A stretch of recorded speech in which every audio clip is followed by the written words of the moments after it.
My name is Caroline McEnery and our business is HR and Business Solutions. We provide outsourced HR solutions to companies all over Ireland and we're based in Tralee, County Kerry. Okay, so what you need to do is basically invite the employee to an investigative meeting. HR and Business Solutions provides outsourced human resources solutions for companies throughout the country. So we have clients that vary in size, from small hairdressers or credit unions to very large multinational companies that have relocated in Ireland. So basically what we do is we provide legal advice. So to make sure that you as an employer are legally compliant, because there's a lot of legislation that governs employment in Ireland now. We also then provide 24/7 telephone and email support for clients. So if you have a HR query that you need advice about, we give you the advice to make sure that you do that legally compliant.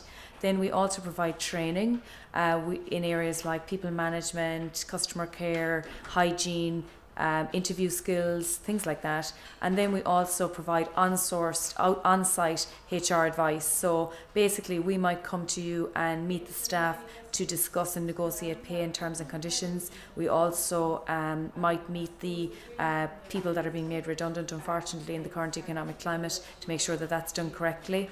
We offer a wide variety of services. That's just a selection of some of them. We are basically your HR department, except we're based in Kerry, and basically that's what we do. So this is a new client. This is Joe O'Connor, and basically he has an employee who's taken a case against him. What motivated me to start my own business is, I suppose, the fact I'm from Kerry. Kerry would be a very entrepreneurial type of county. We'd have a lot of really successful entrepreneurs, and I was lucky enough to go to the Silicon Valley with some of them in 2009, and I came back all inspired to set up my own business. And I felt there was a real niche area for the area of human resources, which would be providing a HR department for companies, except in an outsourced way. So when I came back from that trip, I was all motivated to say, stop talking about it and make it happen. And basically that's what I did. We have some manual handling. So the best thing, I suppose, about running my own business is the pride, I suppose, in having grown the business so much. We started out in 2009 with 3 clients, and 3 years later, here in 2012, we have over 250 clients, a lot of them household names, and basically, I suppose, I'd be very proud of that growth because it was really hard earned, I suppose. Now we'd be a first choice for people to ring. In any aspect, in any part of Ireland, we get people ringing us to ask us to quote for business, and it's fantastic that now we are recognised as a best practice provider in this sector. So what I found most challenging about running my own business was, at the early stages in particular, it's you and yourself. You basically are the only person that has this vision of what you want the business to become, and you are the person who is depending on yourself to make it happen. Whereas now, 3 years later, I suppose it's fantastic to have a team of people to make that happen.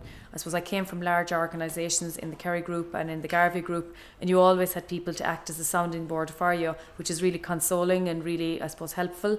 Whereas at the early stages in your own business, it's just you. So it's fantastic, I suppose, now to have gone past that and to have a number of people who are helping you drive your business forward. So if somebody was thinking of setting up their own business, I suppose the key pieces of advice I'd give somebody was, make sure you've done your market research and your feasibility study. You've got to really know, especially in today's competitive environment, that there is a niche for your business and that people are going to pay for that service, because that's really, really important. And also, it's really important, I suppose, that you've done your homework around the whole area of pricing and what's competitive, etc. I suppose the other key thing is, I would definitely go to the enterprise board and get some help and assistance regarding what's required when you set up your own business, because there's a lot of things you don't expect, like things like setting up the company, whether to register as a sole trader, as a limited company, you know, the financial obligations on you in terms of keeping records, things like that that maybe you mightn't be aware of. So I think it's really important to get the expert advice in the early stage, which will just make the whole journey easier along the way. And there's 4 segments to the balance. The future of HR and Business Solutions is really, really positive. Since we've been in business for the last 3 years, we've grown to 250 clients nationally throughout the country, and we're hoping to develop that further. And our aim really is that any employer throughout the country, when they think of HR and they think they have a HR issue, that they think of us as a first choice supplier. And we're doing really well at this stage of 250 clients, but we think we can grow it even further, and we work hard to achieve that. So that's the aim, and we have a passionate team to achieve that. So the future looks really, really positive.